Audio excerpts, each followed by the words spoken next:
For the Americans in South Vietnam, 1966 was to be a year of dramatic expansion. U.S. forces were planned to double to just under 430,000 men. While the buildup was going on, the priority was to secure key parts of the country. By far the most important was the capital, Saigon.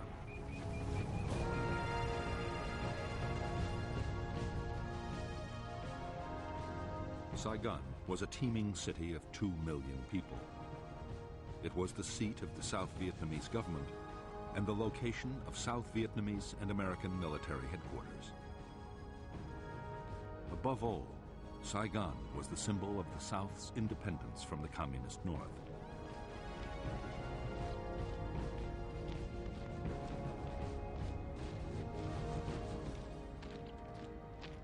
For the commanders of the Viet Cong guerrillas, the capital was the ultimate prize.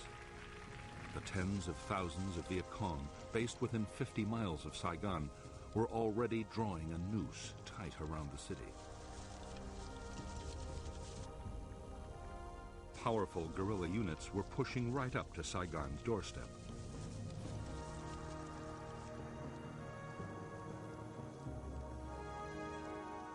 In the countryside around the city, traditional Viet Cong base areas had all the facilities the combat forces needed to prepare their attacks. Since American infantry units had first arrived, they had been trying to disrupt the guerrillas' activities around the capital. On January 8, 1966, they launched the most ambitious sweep yet. Operation Crimp deployed 8,000 troops, making it the biggest American operation of the war so far. Its aim was to capture the Viet Cong's headquarters for the whole Saigon area.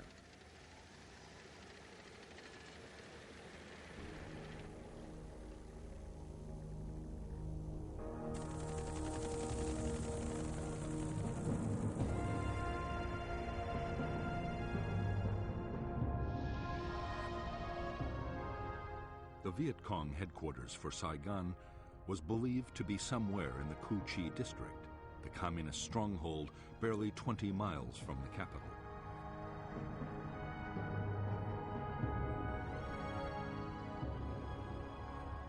The attack would be launched by the American 173rd Airborne Brigade, a battalion of the Royal Australian Regiment, and a brigade of the 1st Infantry Division.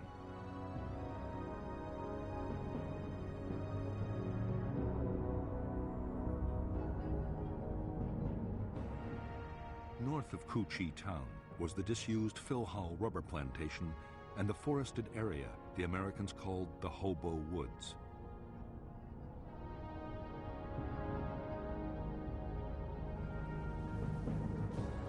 Beneath the whole district ran the massive Cu Chi tunnel complex, about which the Americans still knew almost nothing.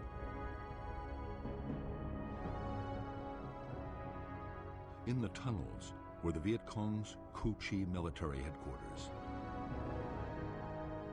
a signals intelligence unit, 2 hospitals, the Saigon political office, and the Saigon regional military headquarters, the one the Americans were looking for.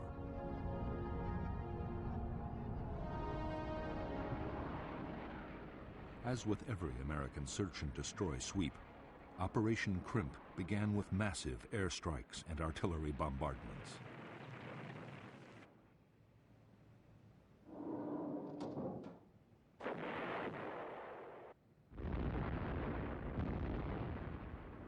NLF agents had, long before, warned that a big American operation was coming.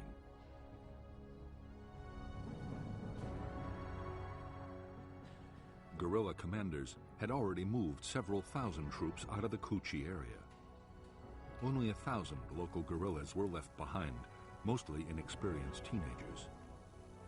But with the tunnels to fight from, they were confident they could inflict serious casualties on the Americans.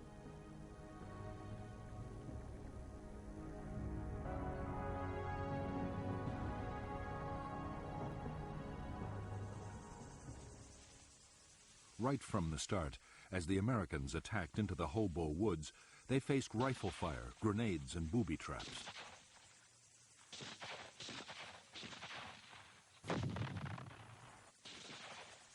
NLF snipers opened up from hidden firing positions and within seconds vanished back into their tunnels. The Americans hardly ever saw the enemy who was firing at them.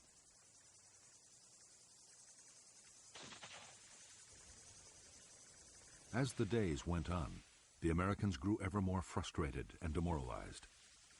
Dozens of men were killed or injured. Every path seemed to lead to a trap.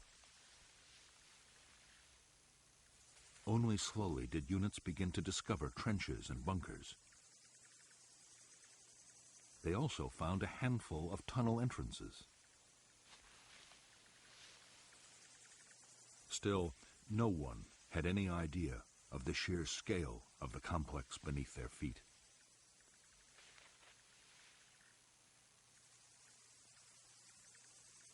Although the Cu Chi guerrillas had suffered casualties, they had achieved their main objective.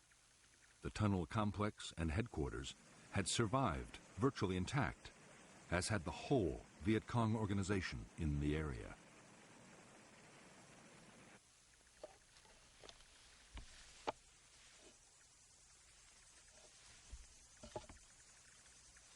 In late January 1966, only a few days after the end of Operation Crimp, troops of the 25th Infantry Division arrived at Cu Chi.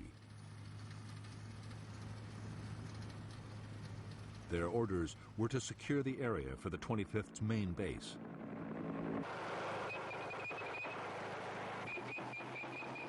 The Americans succeeded in pushing out a perimeter using every ounce of firepower they could muster.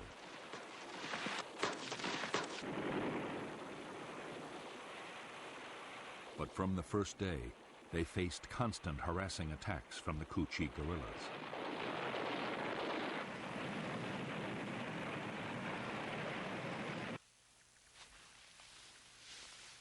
For months, the 25th Infantry Division was plagued by mysterious gun and grenade incidents inside its camp. Slowly, to the horror of the Americans, it was discovered they came from tunnels dug under the base itself.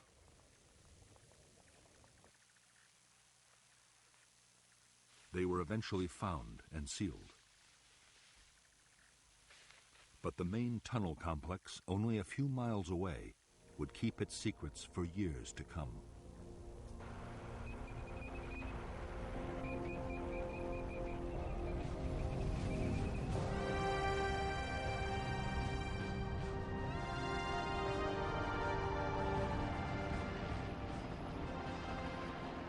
In February 1966, the American 1st Infantry Division mounted 4 big search and destroy operations just north of Saigon.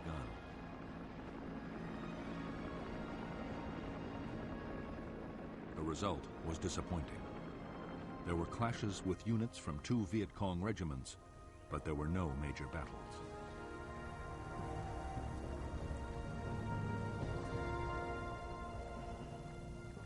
What the 1st's commanders wanted was a set-piece fight with the most powerful and dangerous enemy force in the region, the 9th Viet Cong Division. The 9th was made up of veteran regiments and was constantly on the move. The division was now poised to launch its spring offensive.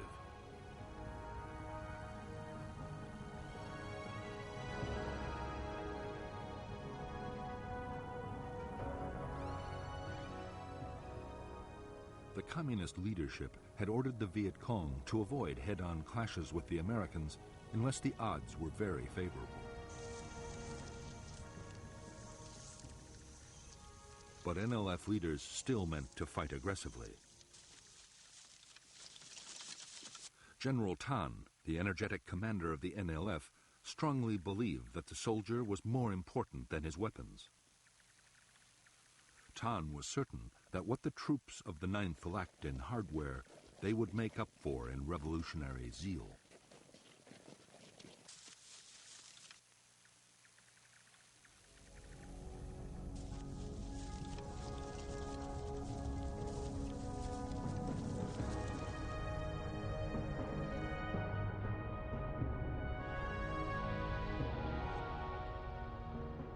From the 9th Division's bases in War Zone C, 2 regiments headed into the Viet Cong strongholds of the Iron Triangle and War Zone D. At the same time, the 2nd Brigade of the American 1st Division was pushing into War Zone C, and the 3rd Brigade was moving into the Iron Triangle. The first clash came on March 5, 1966, when the whole 272nd Regiment attacked a battalion of the 3rd Brigade at Lo Qui. Intense U.S. air and artillery strikes drove off the attackers. 2 days later, the American 1st Brigade, with a battalion of the 173rd Airborne, swept into War Zone D.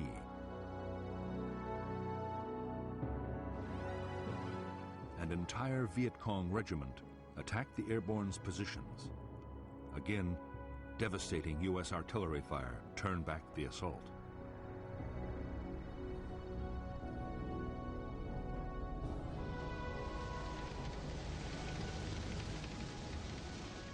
In the March battles in the Iron Triangle and War Zone D, skillfully directed American firepower had averted disaster.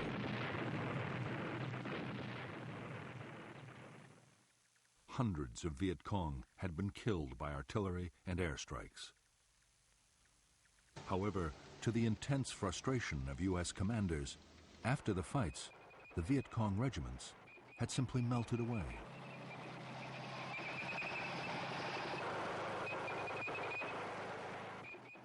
During the weeks that followed, the Americans kept up the tempo of search and destroy operations in front of Saigon.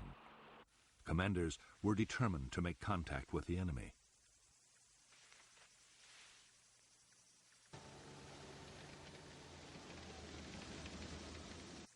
In late April, they launched a major operation into War Zone C to try and find the Viet Cong 9th Division.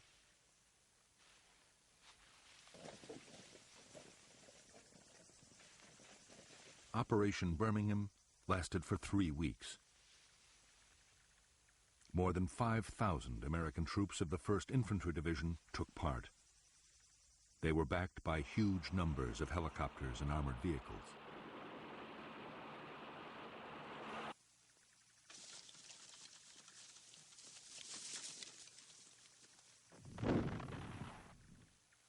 Although there were hundreds of vicious small-scale actions fought by platoons and squads on both sides, the big battles the Americans hoped for never did materialize. In 3 weeks, only 100 Viet Cong were killed.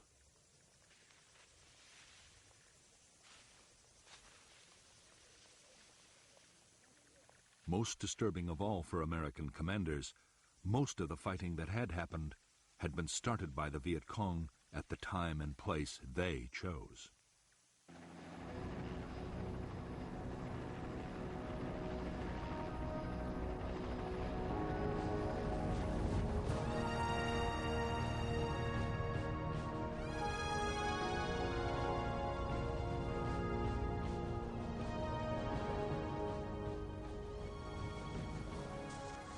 From the start, the Vietnamese had followed the 7 principles of guerrilla warfare laid down by the Chinese leader Mao Zedong.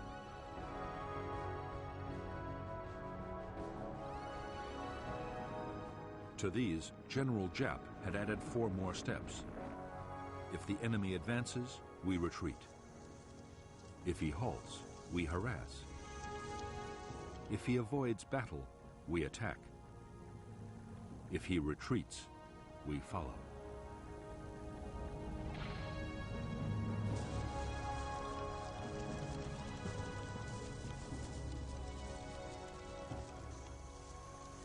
Almost every search and destroy operation the Americans had launched had been met with Giap's tactics. The places the Americans were most likely to land their helicopters were set up for ambushes. Trails were quickly booby-trapped and mined, and snipers left in place. If the Americans did stumble onto a big NLF unit, the chances were it was occupying prepared fortifications with tunnels, bunkers, and trenches.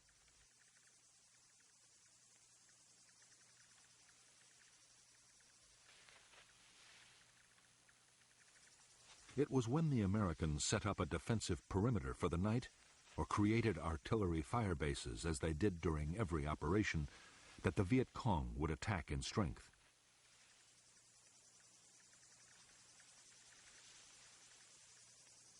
Always, the guerrillas had a plan for breaking off the battle if the opposition got too tough.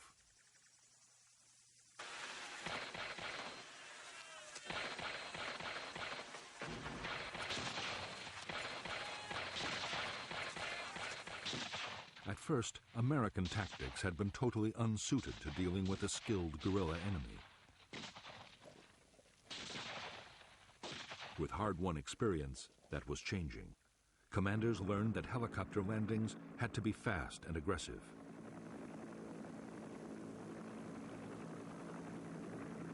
Sergeants taught their men not to bunch up, but to stay spread out. Otherwise, a machine gun or a mortar round could kill several men at once.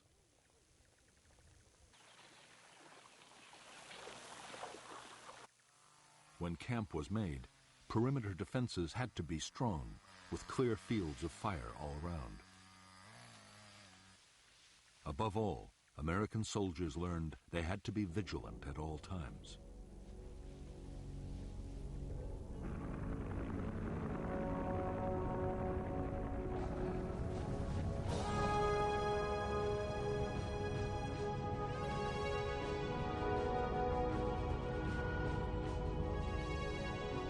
By mid-1966, the U.S. Commander General Westmoreland was getting more and more impatient. His whole strategy depended on causing the enemy to lose men and equipment faster than they could be replaced. For that, Westmoreland needed big battles.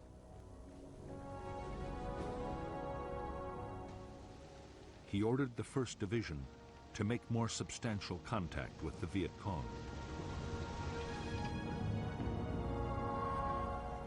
Most of the battles that did happen were started not by the Americans, but by the NLF 9th Division.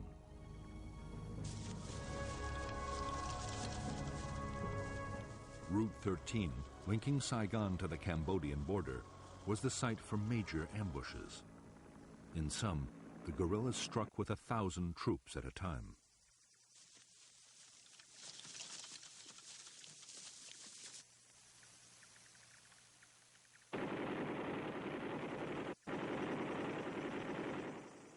In one attack after another on Route 13, U.S. tanks and armored vehicles were destroyed. On June 30th, 1966, a major battle nearly ended in complete disaster for the Americans. It was fiercely effective air and artillery support that saved the day.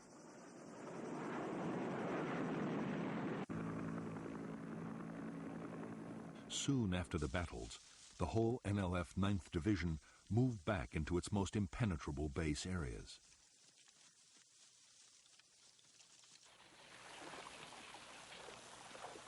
Some crossed over into Cambodia. There, General Tan meant to rebuild the division for a new campaign in November, the start of the next dry season.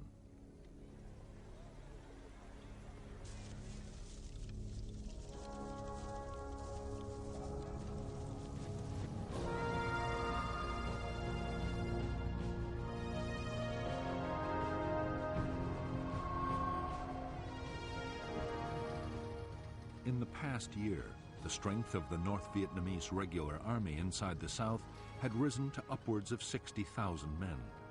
Of these, 10,000 were concentrated in the remote Central Highlands.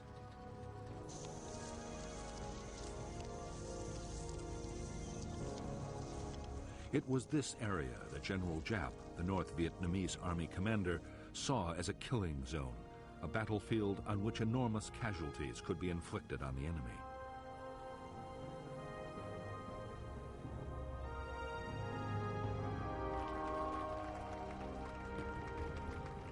Giap believed that the forests and mountains of the Central Highlands were especially well suited to big military operations.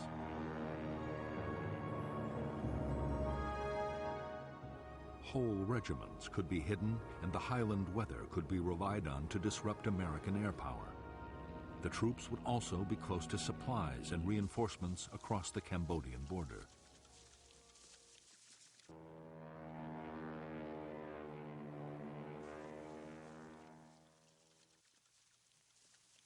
As fighting units, the NVA were tough, well-disciplined, and well-trained. For months, they had been constantly on the offensive. Their main target was the South Vietnamese Army, but isolated American Special Forces camps were also hit.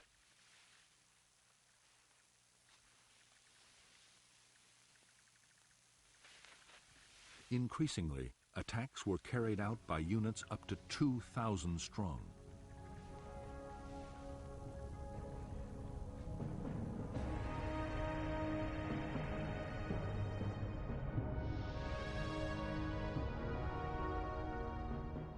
The North Vietnamese Army units in the Central Highlands of Vietnam were part of a strategy meant to keep the Americans off balance.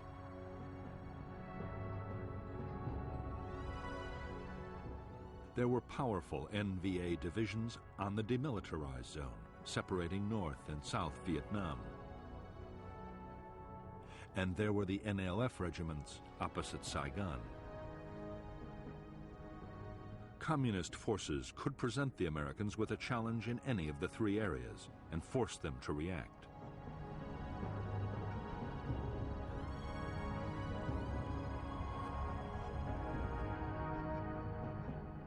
By the middle of 1966, North Vietnamese units crossing the demilitarized zone had successfully drawn the U.S. Marines north.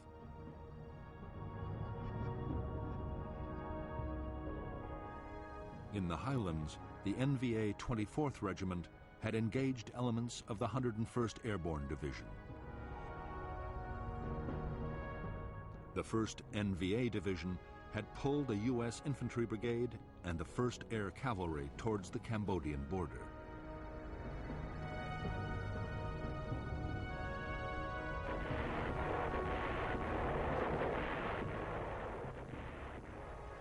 The Americans in the Central Highlands did succeed in inflicting thousands of casualties on the North Vietnamese Army. But in some of the most arduous fighting country in Vietnam, the Americans found it impossible to trap large enemy units.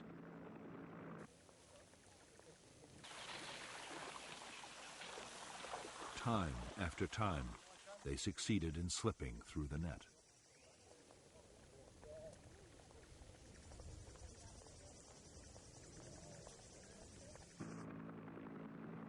Although the American military were killing 5 North Vietnamese soldiers for every one of their own losses, Northern commanders were still confident. General Giap was sure that his forces could stay on the offensive and take heavy casualties as long as there were no dramatic defeats. The manpower potential of North Vietnam had barely been tapped.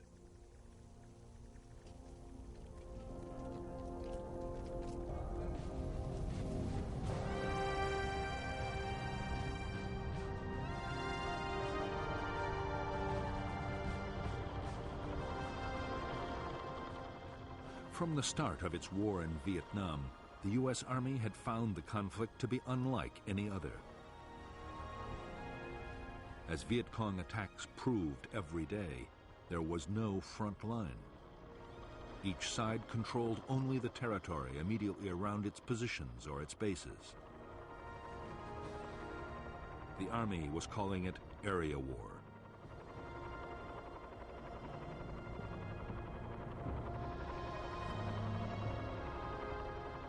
Area war meant that the roads linking U.S. bases to other units and to their supply depots were never completely secure. Viet Cong's strategy was to try and isolate American forces and to pin down large numbers of U.S. troops on base and road defense. That way, there would be fewer men available for offensive operations.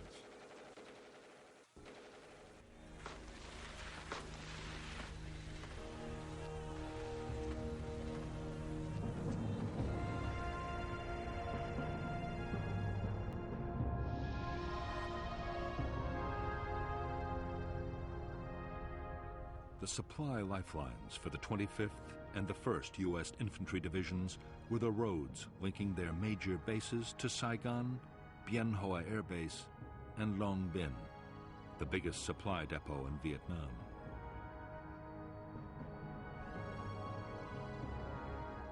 The roads were constantly patrolled by armored vehicles and aircraft. In August 1966, the 25th Division was tasked with clearing the way for a new American unit, the 196th Light Infantry Brigade.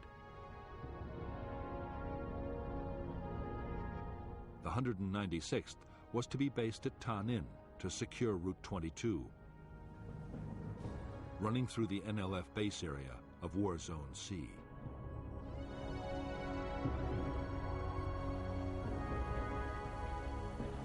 By October 1966, the NLF 9th Division had almost recovered from the battles of the previous July. Its losses in men and equipment had been replaced by supplies and reinforcements sent down the Ho Chi Minh Trail from North Vietnam.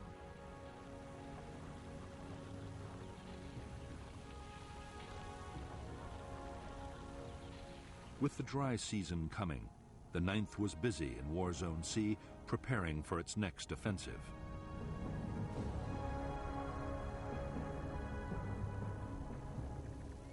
The renewed activity of the 9th Division did not pass unnoticed by the Americans. Special Forces units mounted an intense reconnaissance effort deep inside Viet Cong territory. The reports they brought back seemed to show that the 9th's next target might be the Special Forces' own base camp, northeast of Tay Ninh City.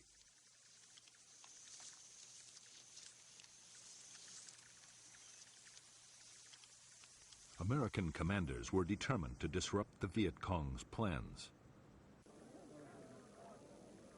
The 196th Brigade was ordered to mount aggressive search and destroy sweeps near the Special Forces camp area. The sweeps, starting on September 14, 1966, were codenamed Operation Attleboro.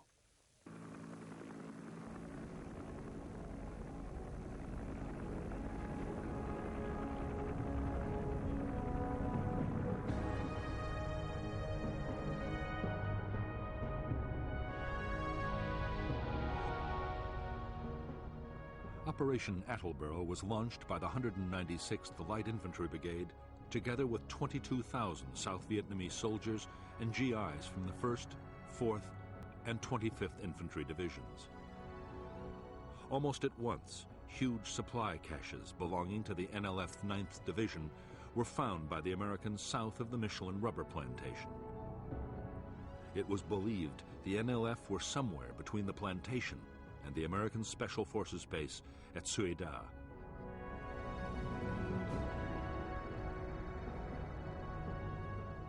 While one battalion made a helicopter landing, the other battalions pushed towards it on foot. When the landing zone was ambushed, both sides sent thousands of reinforcements rushing to the area. By the following day, full-scale battles were raging.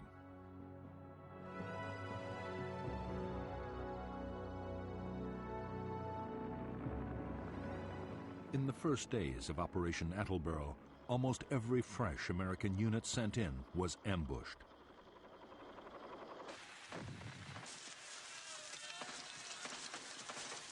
Nor were the Americans safe behind the defensive perimeters of their nighttime camps. NLF units struck with thousands of men at a time and came close to wiping out whole American formations.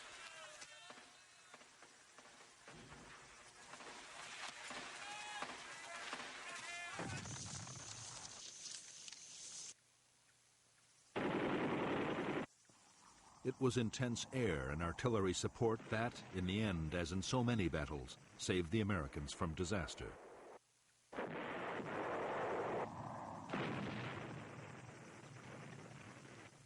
Even then, many of the NLF battalions were attacking out of bunkers, trench lines, and tunnels, and were sometimes able to withstand the most punishing bombardments. The inexperience of the 196th was also telling. Tactical coordination between the brigade's units was poor.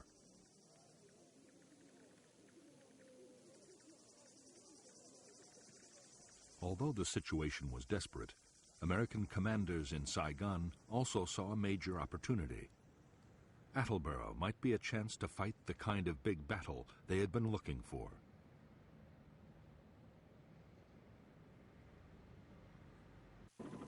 The 1st Infantry Division raced 2 brigades to the area, and unit after unit was piled on.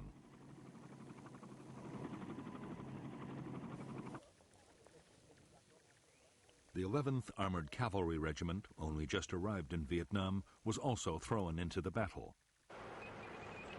Within days, there were 22,000 American troops in the Attleboro area.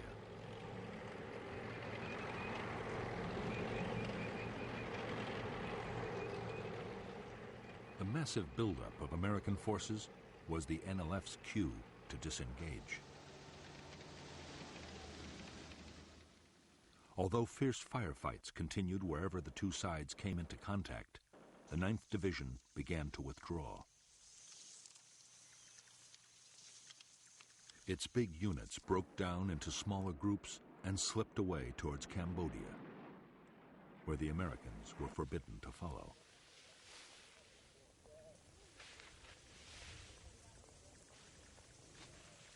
In Operation Attleboro, the Americans had failed to destroy the 9th Division in an all-out battle. On the other hand, in 6 weeks, more than 1,000 NLF had been killed, for the loss of 155 American dead and fewer than 800 wounded.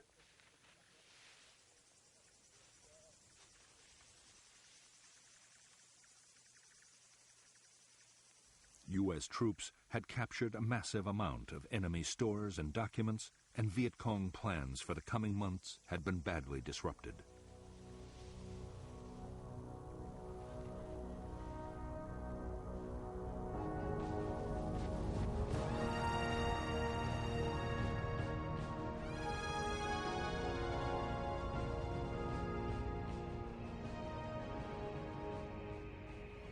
By the end of 1966, American forces in Vietnam had grown to 385,000 men, plus another 60,000 sailors off Vietnam shores. As the force levels had risen, so too had the casualties. The year had seen more than 6,000 Americans killed and 30,000 wounded. The biggest problem for American commanders was that their timetable was slipping badly. By now, the Viet Cong should be losing men faster than they could be replaced. General Westmoreland had to concede that U.S. forces had come nowhere near achieving that goal. An estimated 61,000 Viet Cong had been killed in the past year, yet their troops had gone up to more than 280,000.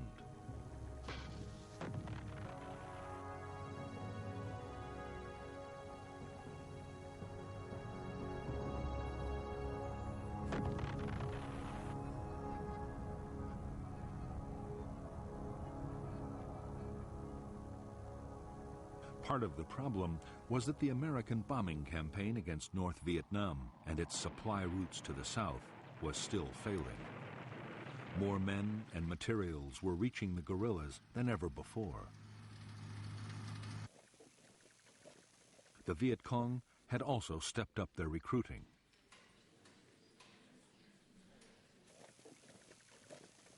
There was one cause for optimism on the American side. Operation Attleboro had seemed to show the Viet Cong would fight if their base areas were threatened.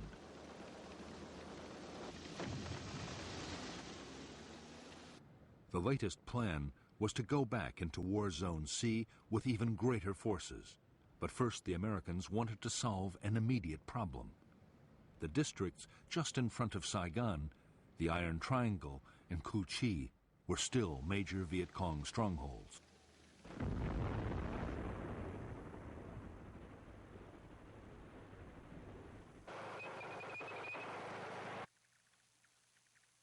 The American plan was to attack into the Iron Triangle with more than 2 divisions. The guerrillas would be trapped in their own base areas and annihilated. At the same time, another attempt would be made to capture the Viet Cong Saigon military headquarters. The whole area would then be systematically destroyed.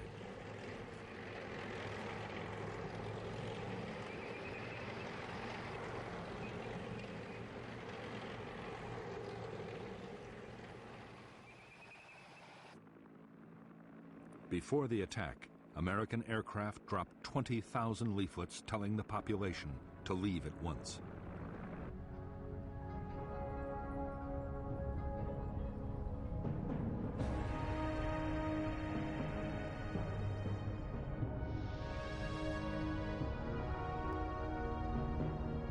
The Iron Triangle was an area of 60 square miles lying between the Saigon River and Route 13, with the village of Ben Suc on its western side. A major Viet Cong tunnel complex ran under the whole district. The 272nd Regiment of the NLF was operating there, along with 2 battalions of NLF Main Force, 2 independent NLF battalions, and the Phu Loi Battalion. But on the eve of the American offensive, most troops were withdrawn. Only local NLF companies were left to defend important installations. The American plan for Operation Cedar Falls was that the 25th Infantry Division and other units would occupy blocking positions on the western side of the Saigon River, forming an anvil. The 1st Division and the 173rd Airborne Brigade would assault from the north and the east, with a battalion landing at the village of Ben Suc. Meanwhile, the 11th Armored Cavalry Regiment would act as the hammer, smashing through the center of the triangle.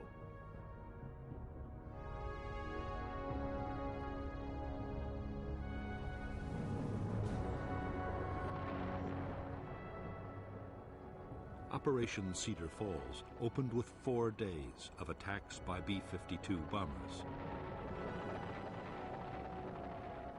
Artillery and airstrikes followed,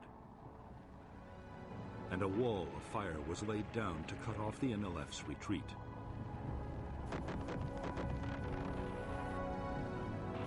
On January 8, 1967, 16,000 U.S. and 14,000 South Vietnamese Army troops moved out of their bases in fleets of helicopters, armored personnel carriers, trucks, and boats.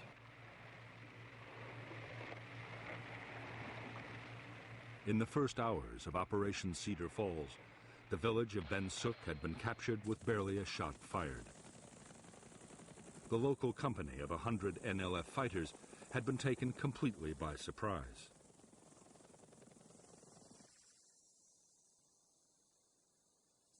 As the village's 6,000 inhabitants were rounded up for interrogation, bulldozers began to level every building in sight.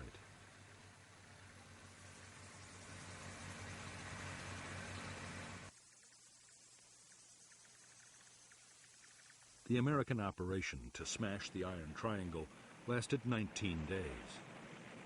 With only local Viet Cong left to defend the area, and most of those hidden in tunnels, there was almost no heavy fighting. American losses were 72 killed and 337 wounded, mostly to snipers and booby traps.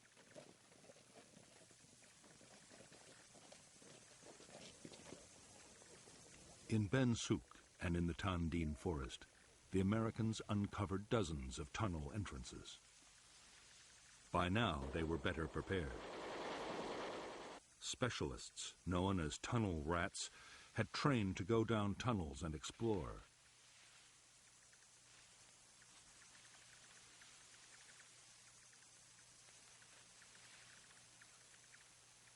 In the cramped spaces underground, they faced gunfire, booby traps, and mines. The problem was, there were only a handful of tunnel rats, and the complexes were enormous. Whenever tunnels were found, the Americans made determined efforts to destroy them. Demolition charges, explosive gas, and flooding were all tried. Riot control agents were pumped in to try and force the Viet Cong to come out.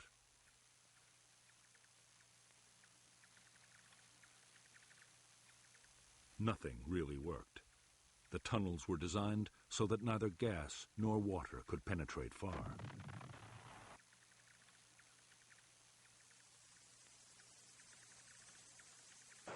The Americans had discovered only a small number of the Viet Cong installations hidden in the Iron Triangle. But those they did find yielded astonishing quantities of material. There was enough rice to feed 13,000 guerrillas for a year, along with over 7,000 uniforms, a huge underground hospital, and over a ton of medicine. 500,000 documents were discovered, including detailed maps of air bases and the private addresses of Americans in Saigon.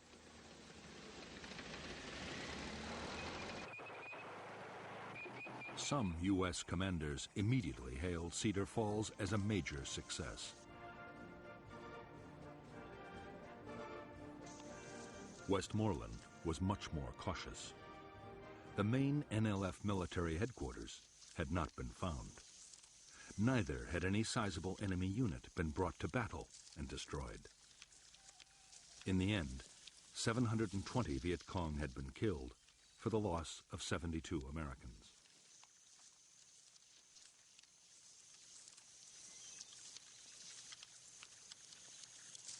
One aim of Operation Cedar Falls was achieved. The Iron Triangle was completely and utterly destroyed. After its inhabitants were moved out to refugee camps, the district was turned into an uninhabitable wasteland. Huge Rome plows cut 20-foot-wide avenues crisscrossing the forest to make any movement instantly visible from the air.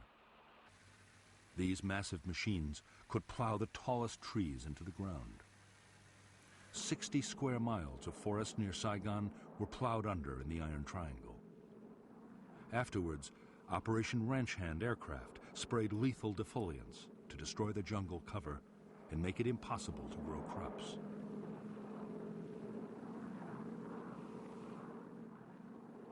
After the Americans had pulled out, almost the whole of the Iron Triangle was designated a free-fire zone. Artillery or bombs could be rained down at will, and anyone that moved could be attacked from the air.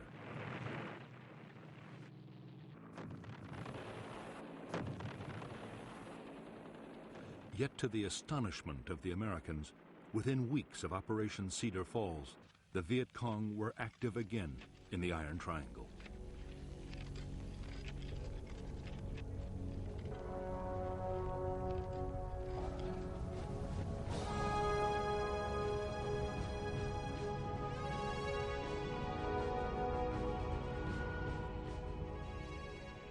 By mid-February 1967, American commanders had again turned their attention to War Zone C and the NLF's 9th Division.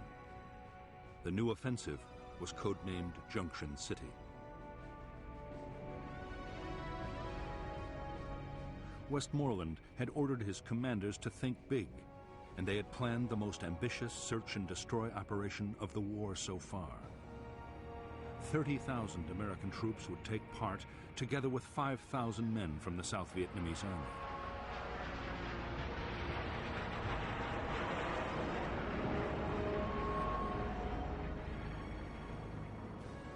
The main targets of Operation Junction City were the Viet Cong's biggest base areas and their main military headquarters for South Vietnam.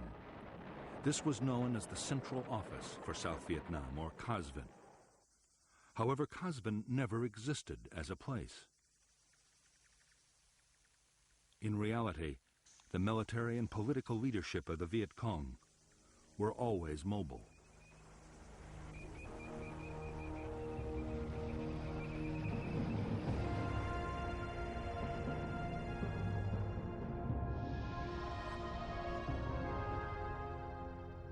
The Viet Cong base areas of War Zone C held the 9th Division's 3 regiments, a regiment of the NLF's new 5th Division, and 2 North Vietnamese Army regiments, altogether more than 10,000 troops.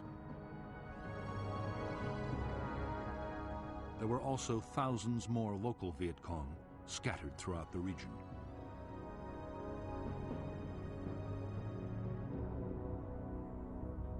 Operation Junction City called for 2 American brigades to block the Viet Cong's escape to the west over the Cambodian border.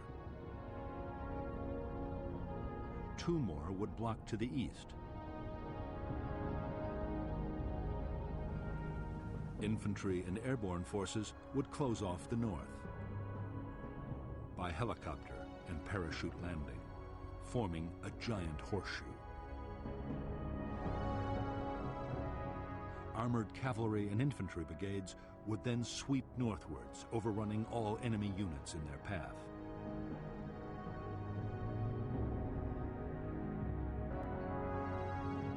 In the second phase of Junction City, a series of special forces camps would be built, along with a bridge over the Saigon River, and operations would shift to the east.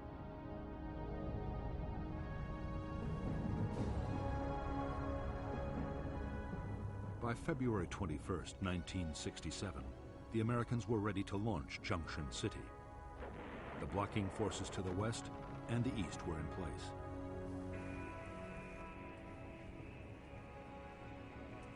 All that remained was to insert the northern force.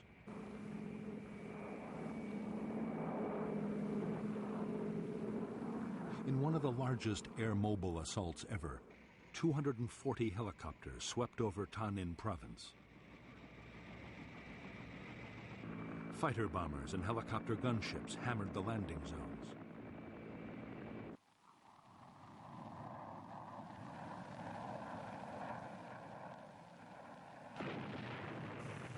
Within hours, 2,000 troops were deep inside Viet Cong territory. At the same time, in the first parachute drop of the Vietnam War, nearly 800 men of the 173rd Airborne completed the American horseshoe.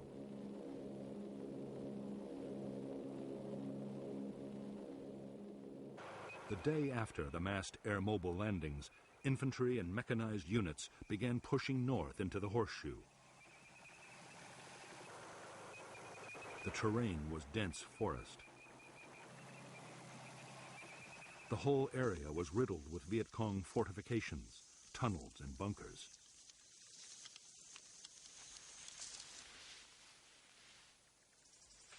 Although there were scattered firefights, and the Americans lost men to snipers and booby traps, there were few big actions.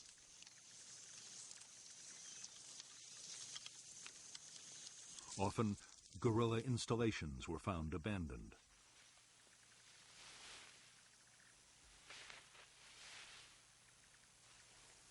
The battles that did happen were started by the Viet Cong.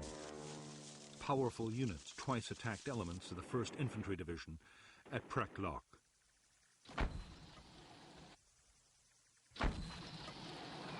Furious American bombing and artillery fire drove off the assaults.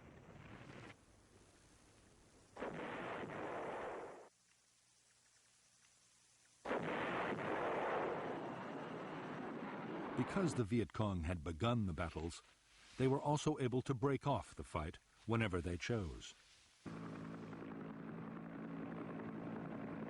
Nor were the American blocking forces able to trap them and make them fight. The dense vegetation meant the guerrilla battalions could break down into platoons and filter through American lines. By now, the Viet Cong military leadership the Americans were searching for had also slipped away, across the border into neutral Cambodia.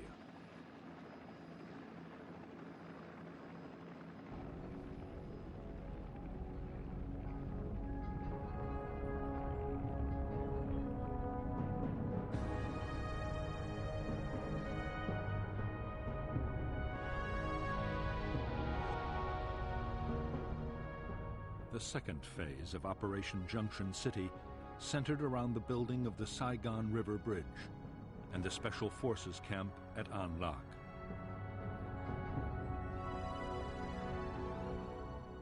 Convoys of trucks shuttled up and down Route 13 with building materials. For defense, artillery fire bases, including Fire Support Base 20, were scattered along the road. Firebase Gold and Landing Zone George were created for search and destroy sweeps.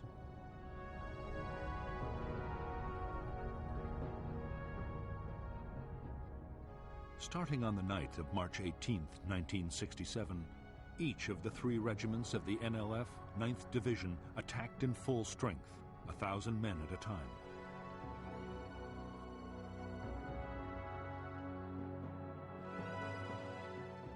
Each attack was driven off by overwhelming American air and artillery fire.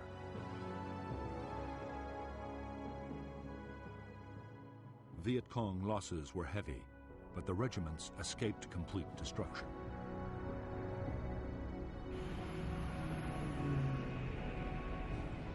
Operation Junction City lasted 72 days.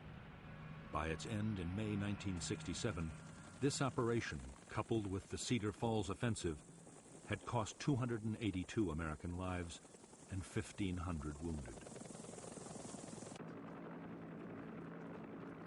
Nearly 3,000 Viet Cong had been killed. Guerrilla bases had also been overrun and installations destroyed. American troops had captured large quantities of stores, equipment, and weapons.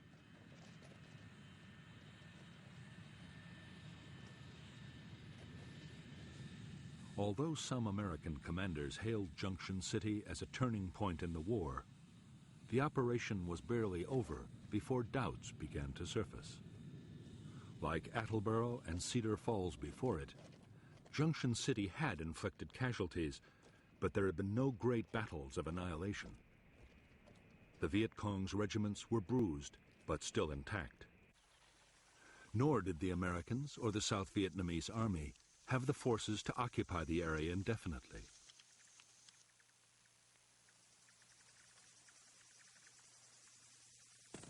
As soon as they had gone, the Viet Cong regiments returned to rebuild their base areas and reclaim War Zone C.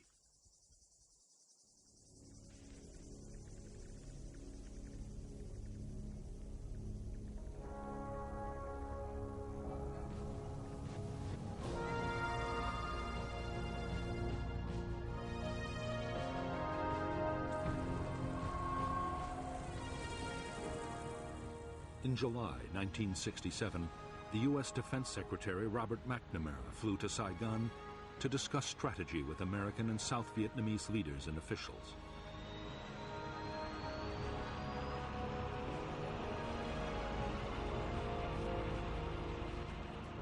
By now, the Viet Cong's big units were supposed to be smashed. Instead, Viet Cong numbers were still growing, and there was no sign the enemy was about to give up the fight.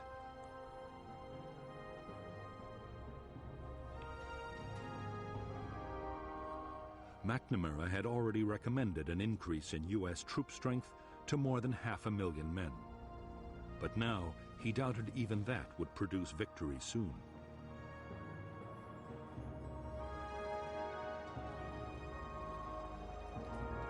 Back in Washington, McNamara advised President Johnson to plan for a long war in Vietnam.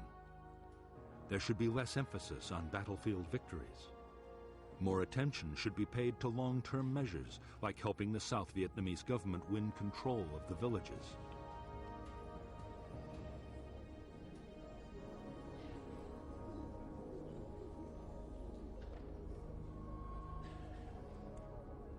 Meanwhile, the cost of the war in casualties and dollars should be kept down in case the American public lost patience.